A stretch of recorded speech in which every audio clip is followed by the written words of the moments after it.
ಹೋರಾಟಗಾರರ ಒಕ್ಕೂಟದ ಜನ ರಾಜ್ಯೋತ್ಸವ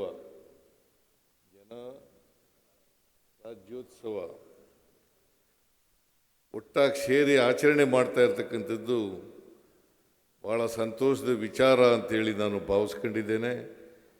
ಇಂಥ ಜನ ರಾಜ್ಯೋತ್ಸವವನ್ನು ಉದ್ಘಾಟನೆ ಮಾಡ್ತಕ್ಕಂಥದ್ದು ನನ್ನ ಪುಣ್ಯ ಅಂತೇಳಿ ನಾನು ಭಾವಿಸ್ಕೊಂಡಿದ್ದೇನೆ.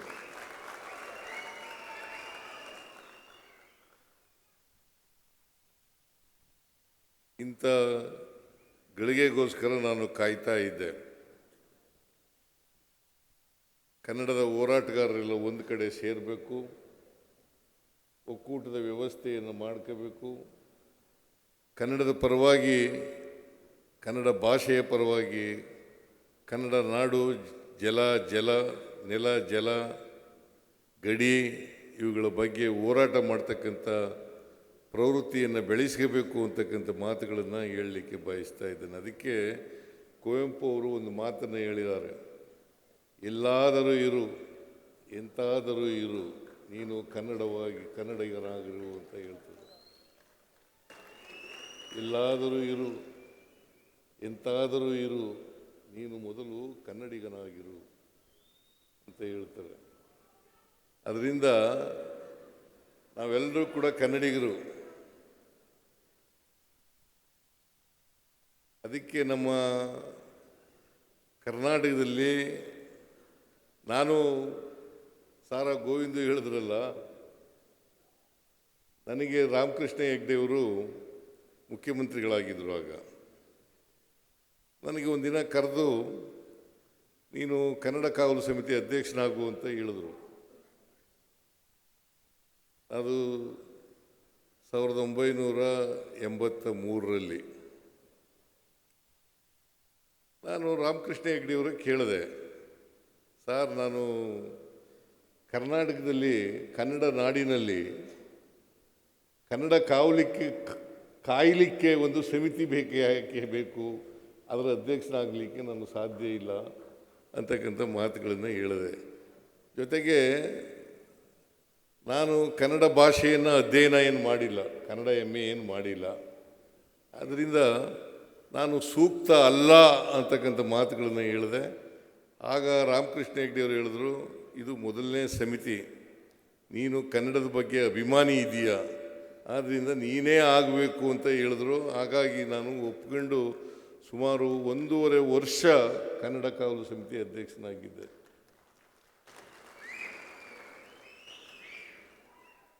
ಆಗ ನಾನು ಮಾಡಿದ ಮೊದಲನೇ ಕೆಲಸ ಏನಪ್ಪ ಅಂತಂದರೆ, ಈ ಕನ್ನಡ ಟೈಪ್ರೈಟರ್ಗಳಿರಲಿಲ್ಲ.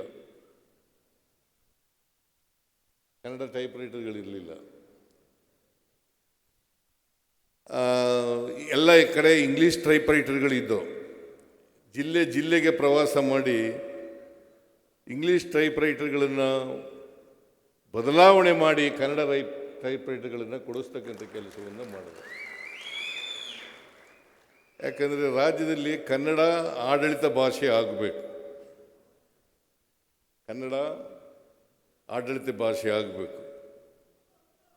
ಮತ್ತು ನಮ್ಮೆಲ್ಲರ ಆಡು ಭಾಷೆ ಆಗಬೇಕು.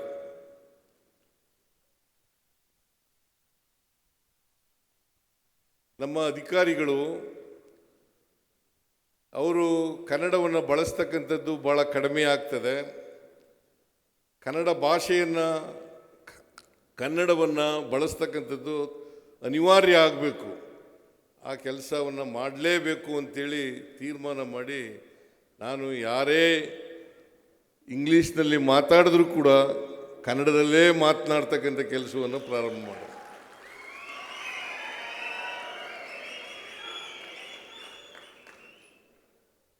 ಆಮೇಲೆ ಕನ್ನಡದಲ್ಲಿ ಟಿಪ್ಪಣಿ ಬರೆಯೋಕ್ಕೆ ಶುರು ಮಾಡಿದೆ. ನಾನು ಇವತ್ತೂ ಕೂಡ ಕರ್ನಾಟಕದಲ್ಲಿ ಕನ್ನಡದಲ್ಲೇ ಸಹಿ ಮಾಡ್ತಕ್ಕಂಥದ್ದು, ಕನ್ನಡದಲ್ಲೇ ಟಿಪ್ಪಣಿಯನ್ನು ಬರೀತಕ್ಕಂಥ ಕೆಲಸವನ್ನು ಮಾಡ್ತಾ ಇದ್ದೇನೆ. ಇಂಗ್ಲೀಷ್ನಲ್ಲಿ ಟಿಪ್ಪಣಿ ಆಗ್ತಕ್ಕಂಥದ್ರಲ್ಲಿ ಹೊರ ರಾಜ್ಯಗಳಿಗೆ ಕೇಂದ್ರ ಸರ್ಕಾರಕ್ಕೆ ಬರೀಬೇಕಾದ್ರೆ ಅಥವಾ ಹೊರ ರಾಜ್ಯಗಳಿಗೆ ಬರೀಬೇಕಾದ್ರೆ ಇಂಗ್ಲೀಷ್ನಲ್ಲಿ ಬರೆಯೋಣ. ಆದರೆ ಕನ್ನಡ ನಾಡಿನಲ್ಲಿ ಕನ್ನಡವೇ ಸಾರ್ವಭೌಮ ಅಂತಕ್ಕಂಥದ್ದು, ಕನ್ನಡವೇ ನಮ್ಮ ಆಡು ಭಾಷೆ ಆಗಬೇಕು ಅಂತಕ್ಕಂಥ ಮಾತುಗಳನ್ನು ಅಧಿಕಾರಿಗಳಿಗೆ ಹೇಳಿದ ಮೇಲೆ ಈಗ ಬಹುಶಃ ಬಿಳಿಮಲೆಯವರು ಹೇಳಬೇಕು, ನಾನು ಅಲ್ಲಿಂದ ಇಲ್ಲಿವರೆಗೆ ಇವರು ಅಭಿವೃದ್ಧಿ ಪ್ರಾಧಿಕಾರ ಆಗಿದೆ, ಈಗ ಸ್ವಲ್ಪ ಸುಧಾರಣೆ ಆಗಿದೆ ಅಂಥೇಳಿ ನನಗನ್ನಿಸುತ್ತೆ. ಇನ್ನೂ ಸುಧಾರಣೆ ಆಗಬೇಕು ಅಂತಕ್ಕಂಥ ಮಾತುಗಳನ್ನು ಈ ಸಂದರ್ಭದಲ್ಲಿ ಹೇಳಲಿಕ್ಕೆ ಬಯಸ್ತಾ ಇದ್ದೇನೆ. ಬರಗೂರು ರಾಮಚಂದ್ರಪ್ಪನವರು ಒಂದು ಹೇಳಿದ್ರು, ಪ್ರತಿ ಹಳ್ಳಿನಲ್ಲೂ ಕೂಡ ಒಂದು ಕನ್ನಡ ಶಾಲೆ ಇರಬೇಕು ಅಂತಕ್ಕಂಥ ಮಾತುಗಳನ್ನು ಹೇಳಿದ್ದಾರೆ. ನನಗೂ ಕೂಡ ಕನ್ನಡ ಶಾಲೆ ಇರಲೇಬೇಕು. ನಾವು ಕನ್ನಡ ಮಾಧ್ಯಮದಲ್ಲಿ ಕಲಿತಕ್ಕಂಥ ವ್ಯವಸ್ಥೆ ಇರಲೇಬೇಕು ಅಂತಕ್ಕಂಥದ್ರಲ್ಲಿ ನಾನು ಅದರ ಪರವಾಗಿರ್ತಕ್ಕಂಥವನು ಅಂತಕ್ಕಂಥ ಮಾತುಗಳನ್ನು ಹೇಳಲಿಕ್ಕೆ ಬಯಸ್ತಾ ಇದ್ದೆ. ಈಗ ಹೆಚ್ಚು ಹೆಚ್ಚು ಇಂಗ್ಲೀಷ್ ವ್ಯಾಮೋಹ ಜಾಸ್ತಿ ಆಗ್ತಾ ಇದೆ. ಹಳ್ಳಿಗಳಲ್ಲೂ ಕೂಡ ಇಂಗ್ಲೀಷ್ ಶಾಲೆಗಳು ಬರ್ತಾ ಇದ್ದಾವೆ. ಅದಕ್ಕೆ ಸ್ವಲ್ಪ ಪೋಷಕರು ಸಹಕಾರಿಗಳಾಗಬೇಕು ಅಂತಕ್ಕಂಥ ಮಾತುಗಳನ್ನು ಈ ಸಂದರ್ಭದಲ್ಲಿ ಹೇಳಲಿಕ್ಕೆ ಬಯಸ್ತಾ ಇದ್ದಾರೆ. ಪೋಷಕರ ಸಹಾಯ ಇಲ್ಲದೆ ಹೋದರೆ ಕನ್ನಡ ಶಾಲೆಗಳು ಉಳಿತಕ್ಕಂಥದ್ದು ಬೆಳೀತಕ್ಕಂಥದ್ದು ಕಷ್ಟ ಆಗ್ತದೆ ಅಂತಕ್ಕಂಥ ಮಾತುಗಳನ್ನು ಈ ಸಂದರ್ಭದಲ್ಲಿ ಹೇಳಲಿಕ್ಕೆ ಬಯಸ್ತಾ ಇದ್ದಾರೆ. ನೀವು ಕೂಡ ಇದನ್ನು ಒಪ್ಕೋತೀರಿ ಅಂತಕ್ಕಂಥ ಮಾತುಗಳನ್ನು ಹೇಳಲಿಕ್ಕೆ ಬಯಸ್ತಾ ಇದ್ದಾರೆ. ಆದರೂ ಕೂಡ ಬರಗೂರು ರಾಮಚಂದ್ರಪ್ಪನವರು ಹೇಳದಂತೆ ಕನ್ನಡ ತಜ್ಞರು ಯಾರಿದ್ದಾರೆ, ಕನ್ನಡದ ಪರವಾಗಿರ್ತಕ್ಕಂಥ ಜನ ಇದ್ದಾರೆ, ಅವ್ರದ್ದು ಎಲ್ಲರದ್ದು ಕೂಡ ಒಂದು ಸಭೆಯನ್ನು ಕರೀತೇನೆ ಅಂತಕ್ಕಂಥ ಮಾತುಗಳನ್ನು ಈ ಸಂದರ್ಭದಲ್ಲಿ ಹೇಳಲಿಕ್ಕೆ ಬಯಸ್ತಾ ಇದ್ದೇನೆ. ಅದನ್ನು ಕೂಡಲೇ ಆದಷ್ಟು ಜಾಗ್ರತೆ ಆ ಸಭೆಯನ್ನು ಕರೆದು ಅಲ್ಲಿ ಏನು ತೀರ್ಮಾನ ಬರ್ತದೆ ಆ ತೀರ್ಮಾನವನ್ನು ಸರ್ಕಾರ ಜಾರಿ ಮಾಡ್ತದೆ ಅಂತಕ್ಕಂಥ ಮಾತುಗಳನ್ನು ಈ ಸಂದರ್ಭದಲ್ಲಿ ಹೇಳಲಿಕ್ಕೆ ಬಯಸ್ತಾ ಇದ್ದೇನೆ. ಆಮೇಲೆ ಭಾಳ ಮುಖ್ಯವಾಗಿ ನಾರಾಯಣಗೌಡರು ಕೂಡ ಹೇಳ್ತಾರೆ, ಸಾರಾ ಗೋವಿಂದ ಕೂಡ ಹೇಳ್ತಾರೆ, ಬೇರೆ ಕನ್ನಡ ಪರ ಚಳುವಳಿಗಾರರು ಕೂಡ ಹೇಳ್ತಾರೆ ಅಂತಕ್ಕಂಥ ಮಾತುಗಳನ್ನು ತಿಳ್ಕೊಂಡಿದ್ದೇನೆ. ದ್ವಿಭಾಷಾ ನೀತಿಯನ್ನು ಮಾಡಬೇಕು ಅಂತಕ್ಕಂಥ ಮಾತುಗಳನ್ನು ಹೇಳ್ತಾರೆ.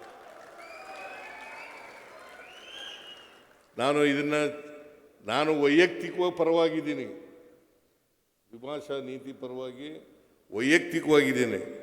ಆದರೂ ಒಂದು ಸರ್ಕಾರ ಅಂತಂದರೆ ಕ್ಯಾಬಿನೆಟ್ ಇರ್ತದೆ, ಕ್ಯಾಬಿನೆಟಲ್ಲಿ ಚರ್ಚೆ ಮಾಡಿ ಅಲ್ಲಿ ಏನು ಫಲಿತಾಂಶ ಬರ್ತದೆ ನೋಡ್ಕೊಂಡು ಅದನ್ನು ತೀರ್ಮಾನ ಮಾಡ್ತಕ್ಕಂಥ ಕೆಲಸವನ್ನು ಮಾಡ್ತೇನೆ ಅಂತಕ್ಕಂಥ ಮಾತುಗಳನ್ನು ಹೇಳಲಿಕ್ಕೆ ಬಯಸ್ತಾ ಇದ್ದೇನೆ. ಇನ್ನೊಂದು ಮಾತು ಏನಪ್ಪ ಅಂತಂದರೆ, ಕನ್ನಡ ಹೋರಾಟಗಾರರ ಬಗ್ಗೆ, ಕನ್ನಡ ಚಳುವಳಿಗಾರರ ಮೇಲೆ ಇರ್ತಕ್ಕಂಥ ಕೇಸ್ಗಳನ್ನು ವಾಪಸ್ ತಗೋಬೇಕು ಅಂತ ಹೇಳಿದ್ದಾರೆ.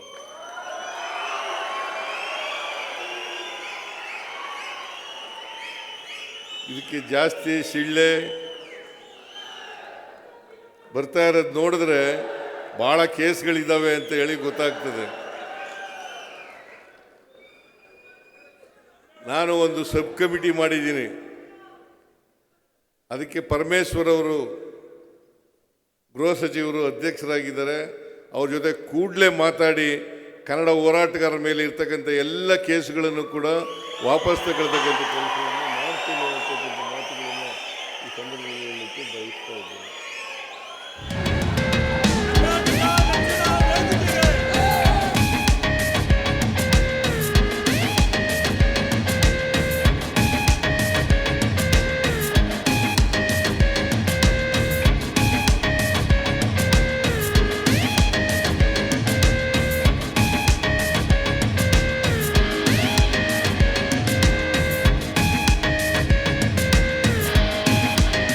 ಕನ್ನಡಿಗರು ನಿಮ್ಮನ್ನ ಯಾವತ್ತೂ ಮರೆಯಲ್ಲ. ಅಧಿಕಾರ ಯಾರಿಗೂ ಶಾಶ್ವತ ಅಲ್ಲ. ನೀವು ಮಾಡಿದ ಕೆಲಸ ಶಾಶ್ವತ. ಟೀಕೆಗಳು ಸಾಯ್ತವೆ, ನೀವು ಮಾಡಿದ ಕೆಲಸಗಳು ಉಳಿತವೆ. ಆ ಉಳಿವಿಕೆಗಾಗಿ ಕನ್ನಡಿಗರು ಇವತ್ತು ಎಲ್ಲ ಕನ್ನಡ ಚಳವಳಿಗಾರರು ನಾವು ಯಾರನ್ನೂ ಕರಿಬಾರ್ದು, ಸನ್ಮಾನ್ಯ ಮುಖ್ಯಮಂತ್ರಿಗಳು ಅಷ್ಟು ಬಂದರೆ ಸಾಕು ಅಂತ ಹೇಳಿ ನಿಮ್ಮನ್ನು ಇಲ್ಲಿ ಬರಮಾಡ್ಕೊಂಡಂಥದ್ದು.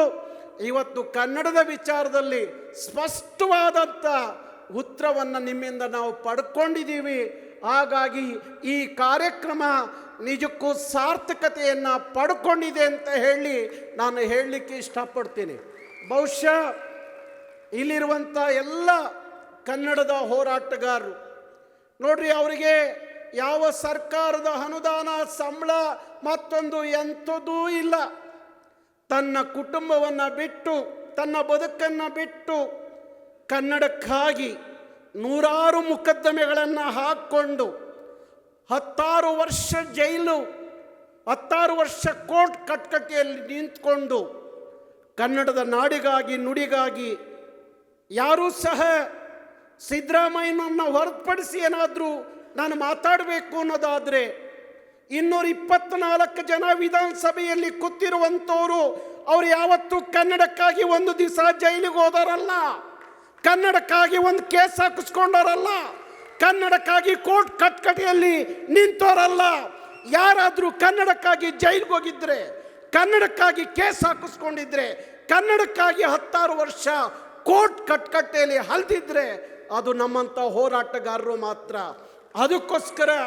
ಅದಕ್ಕೋಸ್ಕರ ಇವತ್ತು ಈ ಜನರಾಜ್ಯೋತ್ಸವದ ಮುಖಾಂತರ ಒಂದು ಸಮಸ್ಯೆಗೆ, ಕರ್ನಾಟಕದ ಕನ್ನಡಿಗರ ಸಮಸ್ಯೆಗಳಿಗೆ ಪರಿಹಾರ ನೀವು ಕಟ್ಕೊಡ್ಬೇಕು ಅನ್ನೋ ಕಾರಣಕ್ಕೋಸ್ಕರ ನಾವು ಇಲ್ಲಿ ಇವತ್ತು ನಿಮ್ಮನ್ನು ಬರಮಾಡಿಕೊಂಡು ನಿಮ್ಮ ಸ್ಪಷ್ಟವಾದಂಥ ಕನ್ನಡದ ಕಾಳಜಿ, ಪ್ರೀತಿ, ಬದ್ಧತೆ, ನಿಷ್ಠೆ ನಮಗೆಲ್ಲ ಚೆನ್ನಾಗಿ ಅರ್ಥ ಆಗಿದೆ.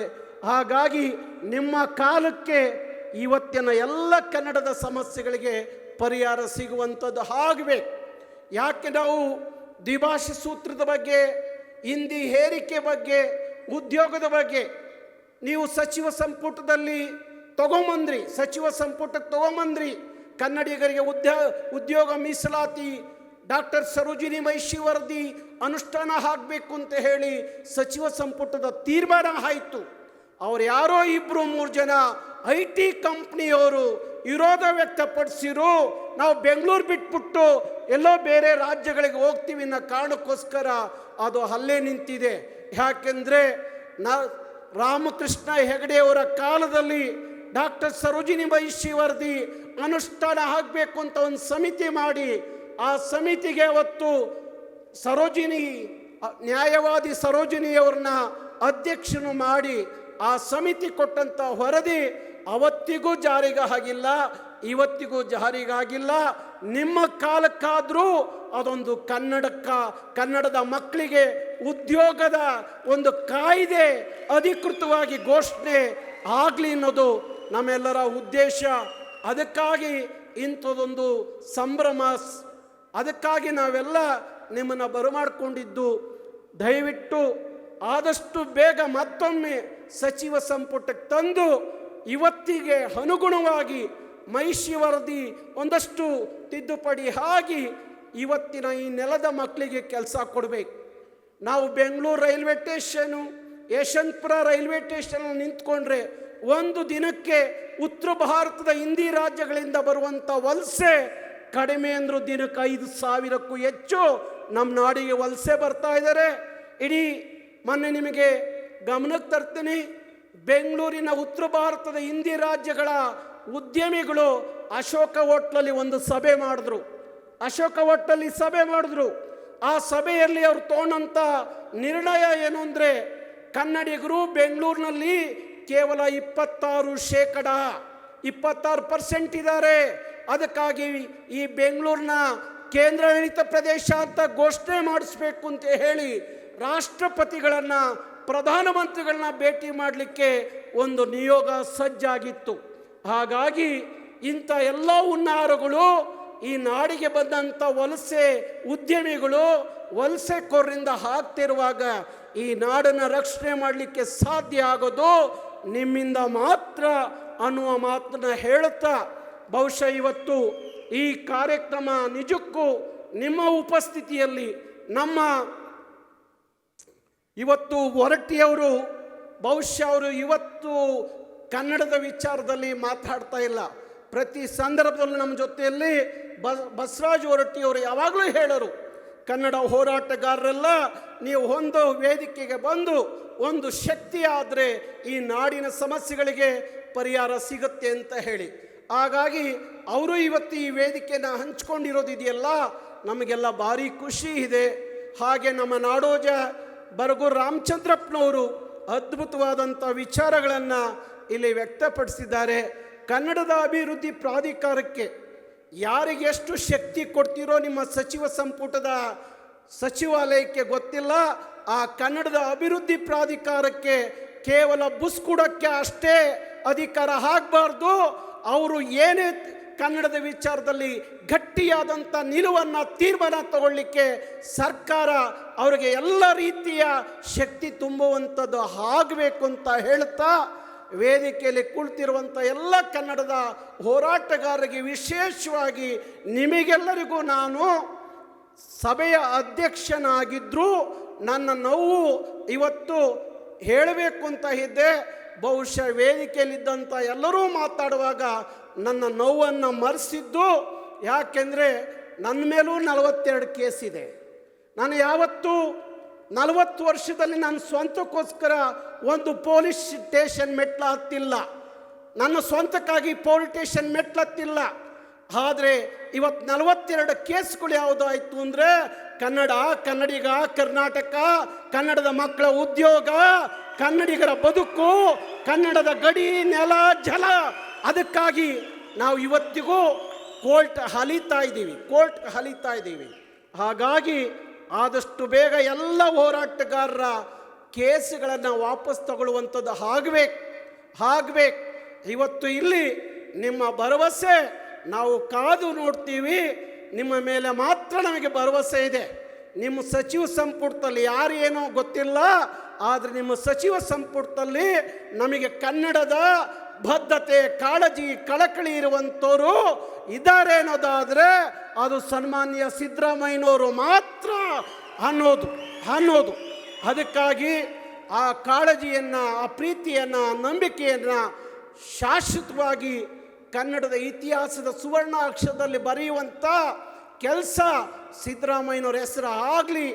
ಯಾವ ಜನ ಕನ್ನಡ ರಾಮಯ್ಯ ಅಂತ ಹೇಳ್ತಾರಲ್ಲ, ಆ ರಾಮಯ್ಯ ಶಾಶ್ವತವಾಗಿ ಕನ್ನಡದ ಇತಿಹಾಸವನ್ನು ಬರೀಲಿ ಅನ್ನೋ ಮಾತನ್ನು ಹೇಳಿ ನನ್ನ ಮಾತಿಗೆ ವಿರಾಮ ಕೊಡ್ತೀನಿ. ಎಲ್ಲರಿಗೂ ಶರಣು.